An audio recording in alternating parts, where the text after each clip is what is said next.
little senator for years who was just barely, actually, he was just barely letting other people get by. That was Senator Phil Graham. How many of you remember and cherish Senator Phil Graham? And we all thought Phil Graham was probably the smartest guy alive in the world next to Thomas Sowell. And Phil Graham came to me. I'm in the House, he's the senator, big deal, you know. First of all, I was just so pleased he talked to me. And he had written a plan for the creation of private accounts in Social Security to save the retirement security of future generations.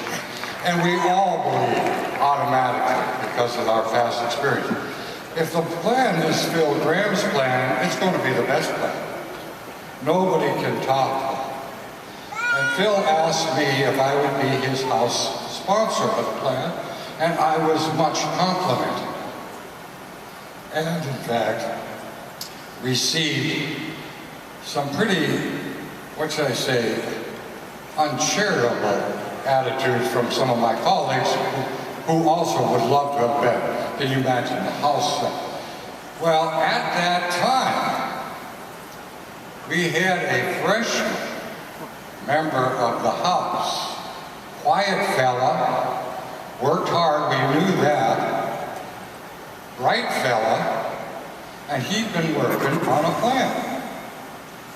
And he brought the plan into me and asked me if I would look at it and consider being his co-sponsor. Now get this, I got Phil Graham's plan here. This is the genius of all genius. And I got the chance to be the co-sponsor. And this freshman member of the House comes in and says, would you look at my plan? I looked at his plan. I couldn't believe it. It was better than Phil Graham's plan. So I, being, of course, the charitable, loyal guy I am, I immediately said, I will be more than thrilled to be a co-sponsor of the DeMint plan.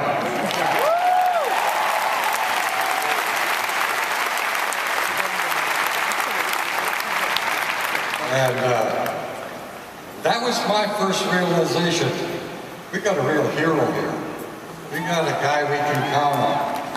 A man with a plan, the best plan of all, and the fella who has never once let us down, the guy we know we can count on. That's the guy we're looking for, isn't it? Because we're, Jim, come on up here.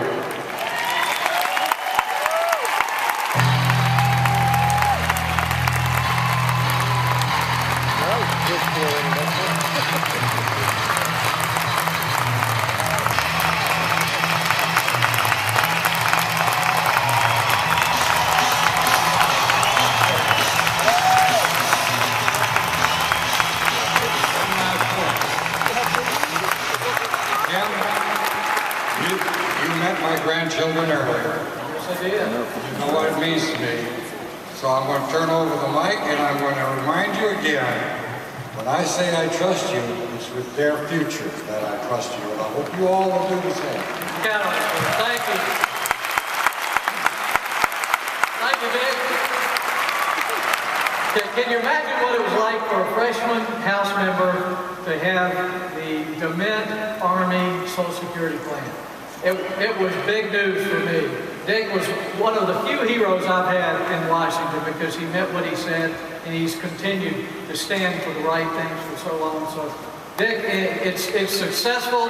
Anytime your children and grandchildren will still speak to you at your point in life, you've been a successful man.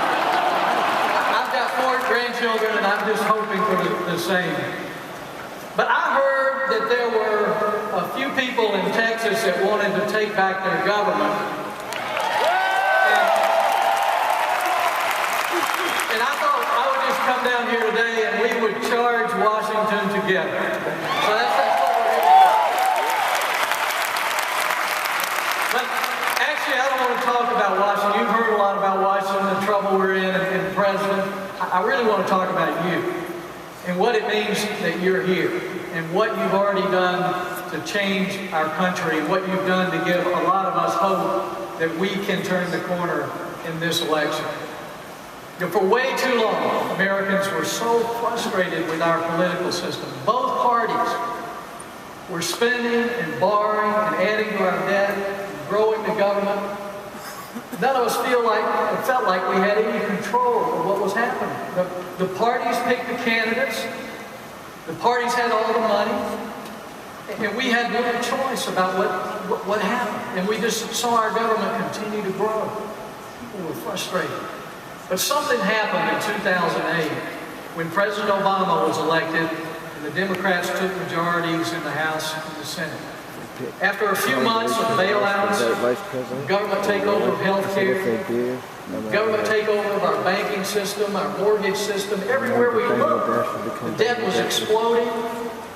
People said enough's enough. They started showing up on street corners with little signs. They sent emails to their friends, and the groups went from 5 to 10 to 15 to 100.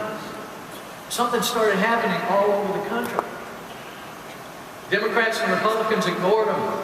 A lot of people were quoted saying by the time we get to November of 2010, they'd be gone. Even a lot of Republicans did. But look what happened. The Republicans tried to do it the old way. They picked their candidate in the Senate. They picked Senator Arlen Specter to get behind.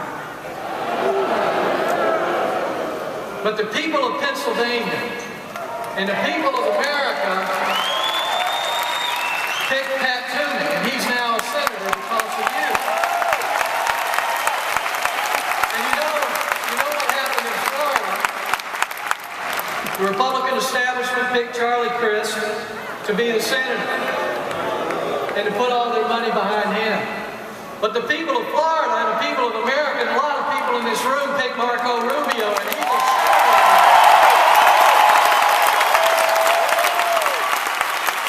That had nothing to do with the Republican Party. It had everything to do with the American people who were sick and tired of things the old way. And in Kentucky, the establishment had their pick. But the people of Kentucky and the people of America picked the guy you saw out here just a few minutes ago, Rand Paul.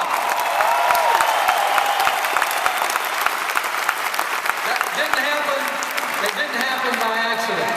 And over in Utah, the establishment wanted to keep the incumbent, Senator Bennett. But the people of Utah, the people of America wanted Mike Lee to come to Washington to help us balance the budget.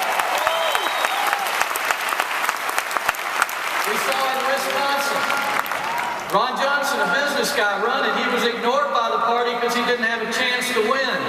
But the people of Wisconsin, the people of America, and a lot of people sitting in this room today, sent little checks and helped and cheered for him. Ron Johnson is now a senator with me, and he's a leader. And what happened? As soon as these new people walked in the door of the United States Senate, we passed a ban on earmarks, which we've been trying to do for years. We passed a resolution that we were going to balance the budget. Sooner or later, we were going to figure out how to balance the budget in this country. And we hadn't been able to do it with Obama and the White House. But everybody's been saying, the Tea Party's gone, they fizzled. The grassroots activists are not here. But they're here today. Yeah! And America's hearing from you again. You've heard from Richard Murdoch today. Washington picked the incumbent senator, but America picked Richard Murdoch. And he's going to be a great new senator. They told me I couldn't talk about any candidates. But Washington has a pick in Washington, and I think you might have another pick, or in Texas, who will be the next senator. And I think you have another pick, and I'm not going to mention his name.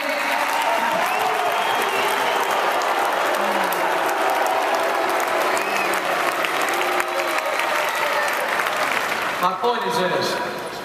So it's not about Washington, it's not about President Obama, it's not about political parties. It's about the American people taking back their government. The government belongs to you, This country belongs to you, and we need to show it at every election. And more because you're here and you're active. Good candidates like Richard Murdoch and Rand Paul, the great candidate here in Texas, are willing to run when the odds are against them because you're for them.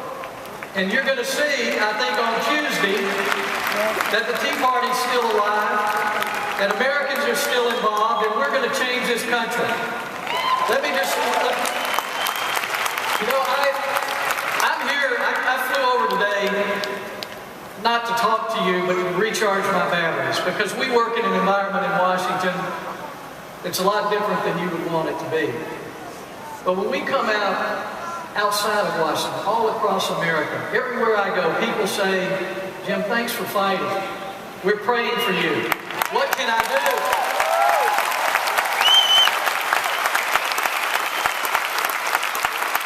And what you've done by being here today, a lot of you've traveled great distances. I've just hugged a few people from South Carolina.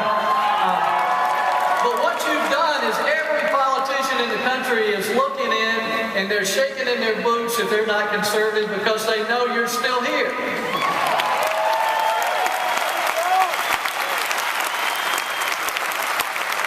We are blessed to live in the greatest country in the world.